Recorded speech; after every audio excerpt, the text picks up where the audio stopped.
What's going on, everyone? I'm just a typical, average American, here today to react and learn about British words for clothing. So, as an American, I am constantly surprised at how different British and American English are.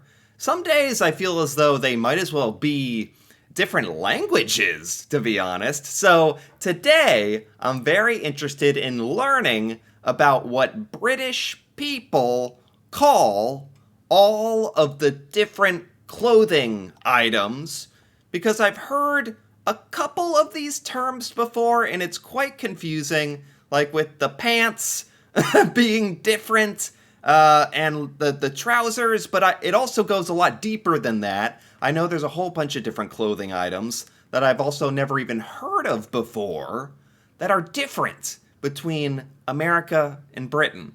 So, with that being said, let's take a look. This one is a sweater. Well, it is to you, and actually it is to me right now because I am sweating profusely. I'm in 2 layers inside the house. Of course, back... Okay, a sweater. Yes. The thing that this guy is wearing, a sweater. You know, I'm not even really sure why we call it a sweater. Maybe it's because it makes you sweat, but it doesn't. Because you don't wear a sweater in the blazing heat. I don't know. I'm kind of hoping they also go into why certain things are called certain things. Why is a sweater a sweater? And what do British people call a sweater?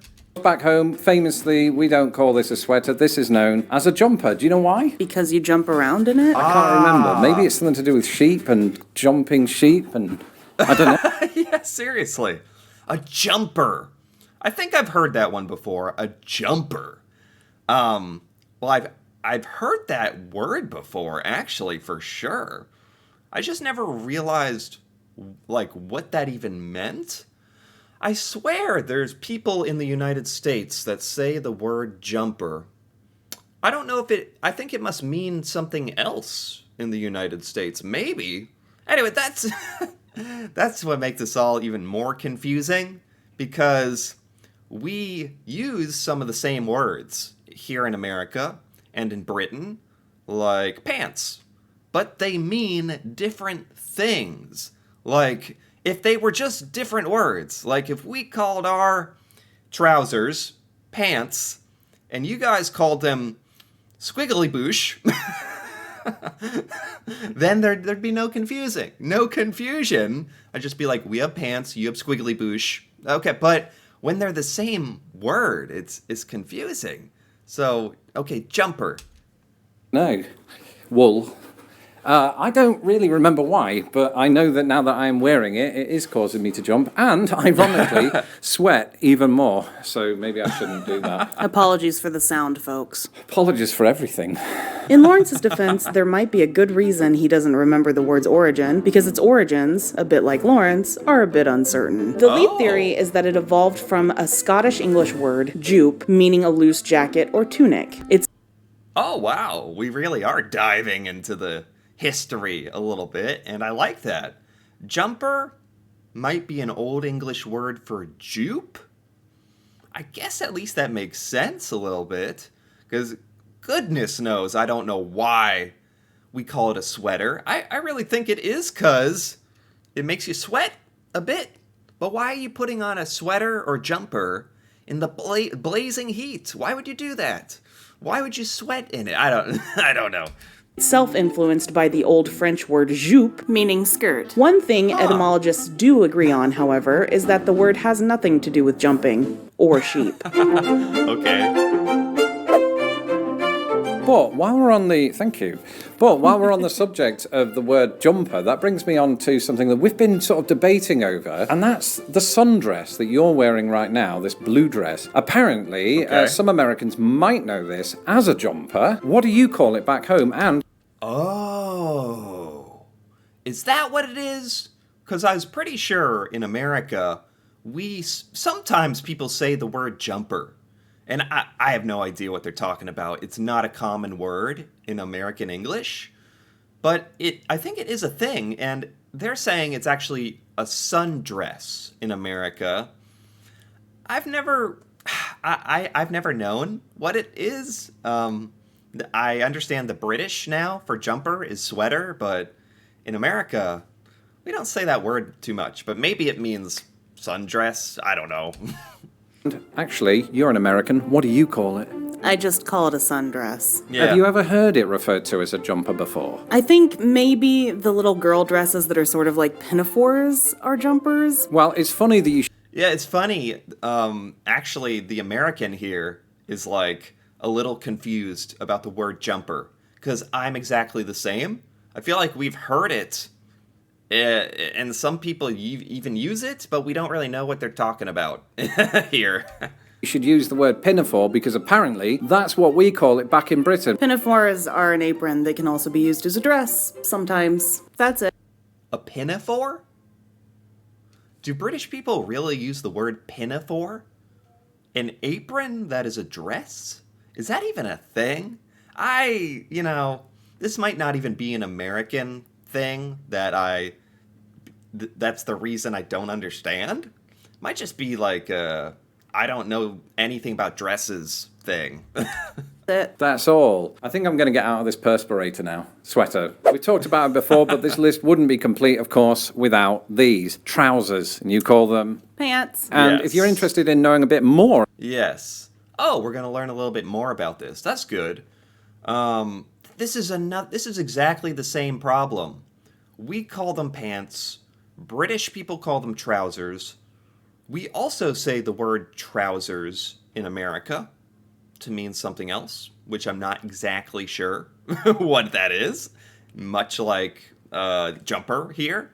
if you're still following along with this, bless you, I swear. And in Britain, pants means something else. It means what we call underwear, and it goes on and on and on. I swear, in circles. about the history of that word difference, you can look at my YouTube short all about the subject. Oh my. Well, this past Christmas, I was afforded a very nice Christmas present from Tara's mom, and when I opened it, revealing my surprise, I said, "Oh, look, a very nice dressing gown for this man in his 40s. Don't really call it a dressing gown often in the US, do you? What would you call it? A dressing gown? A dressing gown? Yeah, a bathrobe? I mean, I have to be objective here. Is bathrobe any better than dressing gown? Maybe not. But I don't know. I've never heard the word dressing gown. A gown is like a big fancy dress, right? So it's like that's what you're putting on? A big fancy dress or huh? All this? We call it a robe, but Yeah. dressing gown is kind of an old-fashioned way that we might say it as well. No, I'm sorry. I have to completely disagree with this American. Nobody calls this a dressing gown in America. Nobody. No one. That got me worked up a little bit. It's a bathrobe or a robe. I've never heard the word dressing gown in my life. Are you saying that in Britain we're old-fashioned? Yes, although right now you're quite casual. Casual? I'm in a bathrobe. I mean, well, that is casual. Now, you said robe. He called it a bathrobe. Maybe he's just using the American terminology, but this is one I had no idea. This is different between America and Britain. A robe? You don't call it a robe? Really? For some reason, I would have thought this was the same, just because I've never heard of anyone ever saying any different. But then again, I'm not surrounded by British culture in my daily life to hear anybody say the word dressing gown. Okay, fair enough. There. Would you ever refer to this as a bathrobe, as is suggested on that same Wikipedia article? Sure. Interesting, because to us, and this was pointed out to me by one of my patrons, a bathrobe back in Britain would be one of those towel material type robes that you get in hotels, you know, the white things. I think that just refers to the type of cloth, which that's a Okay. That's interesting. So in Britain, you sometimes use the word bathrobe, but it means specifically a robe made of like towel. That's usually what we have in America. I'm not sure what he's wearing right now, what it's made out of, but we would just generally call all of this stuff a robe if it looks anything like what he's wearing. So you do have bathrobes in Britain. Okay, I was gonna say, like, really? Huh. terry cloth. This one is cotton. It's the same purpose. Either way, a bathrobe is something you might wear after taking a long plunge, which is something my website did once my blog became a vlog. The next one is a clothing item that we do have in this house, but we think it's in the dirty laundry, so we didn't want to pull it out. And that is the legwear that's mostly associated with sports and Walmart. Sweatpants. Sweatpants? No. Sweatpants. This is cool, actually. Because this is clothing items that I genuinely did not know had different names in Britain. Yeah, and they're very, very common items, like a bathrobe. Well, you guys do have a bathrobe. It's just like a little more specific, I guess. But the sweatpants, you don't call it sweatpants? How do you even look this up on Google or Amazon if it's not called sweatpants? Sweatpants was a term that I only learned after moving to the United States. When I was a kid, I had about 3 pairs of these things, because you do when you're a kid. And to me, they were jogging bottoms. The funny thing is, I never... No way. Jogging bottoms. What a long name. It's also very descriptive. Jogging bottoms? How have I gone my whole life without ever hearing of jogging bottoms either? Really? Like in Britain, do you use the word sweatpants at all? I just thought that was such a common term. really did any jogging in them. Tara, one item of clothing that I often see worn by suburban Sue is a sort of sleeveless puffer jacket thing. And it reminded me that... Oh gosh. This thing. Oh my gosh. I'm gonna be honest. I don't even know what you would call this thing. This is something that, like, rich dads wear at the country club. It's this weird jacket with no sleeves. Marty McFly wore it in Back to the Future. Like, nobody knows what it's called. Again, as a kid, I had one of these, a black one, that when I wore it, I thought I looked like Han Solo. And I refer to this as a body warmer, which is a bit confusing because it only warms your torso, not the whole of your body. But what... A body warmer? Yeah, if you said body warmer, I would have no idea what you're talking about, to be honest. Now, here's the funny thing. I am gonna say, in America, we really don't have a term for this. I might call it a vest, or I might just have to describe it to someone. Like, if I was talking to another American, I'd have to be like, yeah, do you have that, like, jacket vest thing? There's no real word for it. What do you refer to this as, if you do have a name for it? I don't even know. I've never asked you. I think it's a vest. It's like a, puffer Sure. vest or, I don't know, sleeveless jacket, a life preserver. Back to the future. Yeah, exactly. And, like, I feel like so many Americans, maybe British people too, think of Back to the Future because he wore this weird sleeveless jacket that, like, I still don't know what to call it. Future reference. I also had a red one. It's so funny that you called it a vest. This does line up with some of the things I've read online, but it's not the Okay. only thing that you refer to as a vest, is it? No, a vest is a Yeah. category of garment, so you can have a vest for outerwear. Yeah, that's true. A vest. Wait, are vests different in America and Britain? A vest? What do what do you call a vest? Or what is a vest to you? Or sorry, I don't mean to sound so accusatory, but a vest. You don't have vests. In America, a vest is any sort of sleeveless garment. Really? Not except for like a sleeveless t-shirt. Don't get me wrong. That doesn't count. A vest is like a sleeveless garment that buttons or zips up the middle. That's what I would say. Like the puffer vest, a vest that goes with maybe a tuxedo. Well, like a waistcoat. Because in Britain, we definitely refer to that as a waistcoat. And we would A waistcoat. Yeah, we might call it that as well, actually. Or a vest, huh? have 120 years ago. Well, there might be a reason that we don't refer to those things as vests anymore, and that's because the word vest in Britain specifically means that type of garment worn by Stanley Kowalski in A Streetcar Named Desire. This is a vest? This is a vest. In Britain.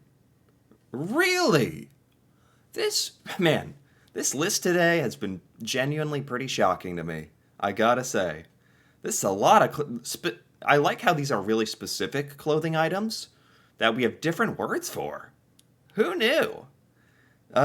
We call this a tank top, or usually it's called a wife beater. I know that's not a very pleasing or politically correct term, but most Americans would call this a wife beater. Don't ask me why. Okay. In America, presumably to avoid further confusion over the word vest, you refer to it as what? A tank top or an undershirt. Yeah.